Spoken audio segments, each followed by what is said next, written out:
दोस्तों आजकल के इस भौतिकी जमाने में ज्यादातर लोगों के मन में ऊट पटांग सवाल हमेशा घर करते रहते हैं। ज्यादातर लोगों का यही भ्रम रहता है हिंदू सनातन धर्म में जो भी देवी देवता है उनके बारे में ऊट पटांग बातें हमेशा करते रहते हैं। जैसे कि राधा के बारे में कि राधा एक काल्पनिक पात्र है, राधा कृष्ण का कभी विवाह नहीं हुआ, राधा ने कभी जन्म ही नहीं लिया, ये सब भ्रम है।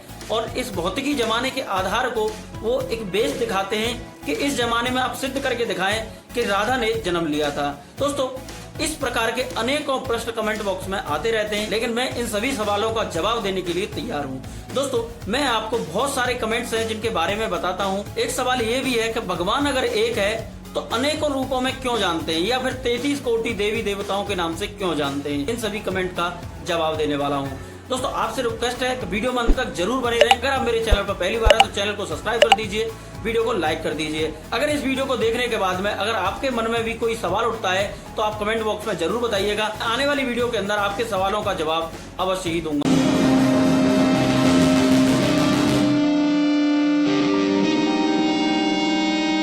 मेरा नाम है नरेंद्र गौतम और आप देख रहे हैं DRX ब्रजवासी यूट्यूब चैनल।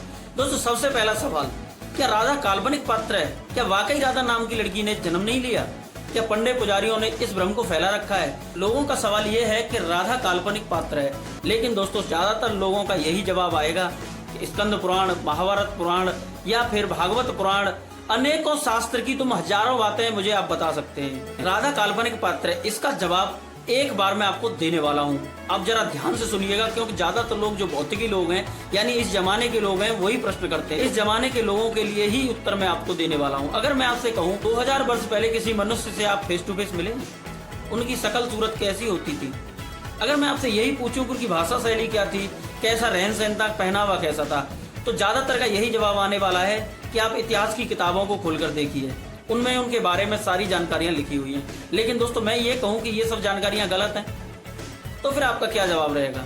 क्योंकि भौतिकवाद के लोग ज्यादातर नास्तिक होते हैं, उन्हें भौतिकी रूप में जो चीजें उपलब्ध हैं उनको ही वो सही मानते हैं। लेकिन दोस्तों ये जो प्रश्न मैंने जो किया है ये भी अपनी जगह पर सही है, क्योंकि जैसे ही बच्चा जन्म लेता है उसके पास में भौतिकी परिवेश में यानी कि अनेकों चीजें उपलब्ध कराई जाती हैं। जैसे जन्म के बाद में उसको कपड़े दिलाना, घर में उपलब्ध मशीनें जैसे कि टीवी, मोबाइल, इन सब चीजों को दिखाना।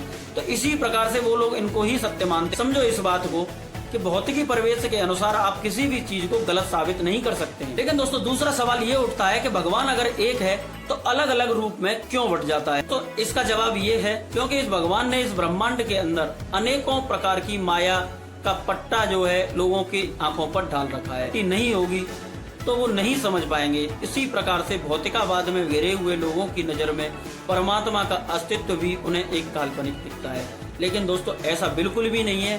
सार्थक बनिए, धार्मिक ग्रंथों को पढ़िए, उनके अंदर सटीक आपको सबूत मिलने वाले हैं। जो नास्तिक होते हैं या फिर भौतिकवादी लोग होते हैं उनके मन में एक सवाल और भी आता है कि गीता के अंदर राधा का कोई जिक्र नहीं है या फिर महाभारत के अंदर राधा का कोई जिक्र नहीं है। लेकिन दोस्तों ऐसा बिल्कुल भी नहीं है। जिस जगह पर राधा का पात्र रहा है उस जगह पर राधा की उपस्थिति जरूर दिखाई गई है। राधा का जिक्र ब्रह्म वैवर्त पुराण में या फिर पद्म पुराण के अंदर राधा का बहुत अच्छा जिक्र दिया गया है, क्योंकि ब्रह्म वैवर्त पुराण के अंदर राधा को ब्रह्मवान की पुत्री एवं श्री कृष्ण की मित्र के रूप में भी दिखाया गया है। ब्रह्म वैवर्त पुराण प्रकृति खंड अध्याय 48 के अंदर यदुवंशियों के कुलगुरु गर्ग ऋषि द्वारा लिखित गर्ग संहिता के अनुसार राधा और कृष्ण का विवाह बचपन में ही हो गया था, क्योंकि एक समय नंद बाबा श्री कृष्ण भगवान को लेकर बाजार में जा रहे थे। उस समय पर एक अलौकिक कन्या को देखा था और वो कोई और नहीं, वो राधा रानी ही थी। गर्ग वैवर्त पुराण के अनुसार राधा जी का विवाह भंडीर वन में ब्रह्मा जी ने करवाया था। उसके साक्षात सबूत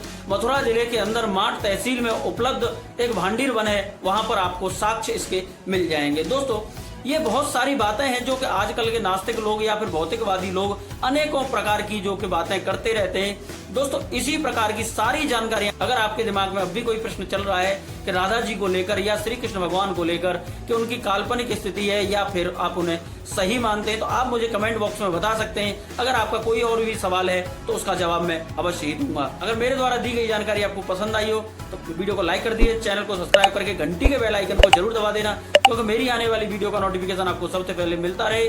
दोस्तों मिलते हैं ऐसी इंटरेस्टिंग वीडियो के साथ में, तब तक के लिए जय हिंद, जय भारत, राधे राधे, जय श्री कृष्णा।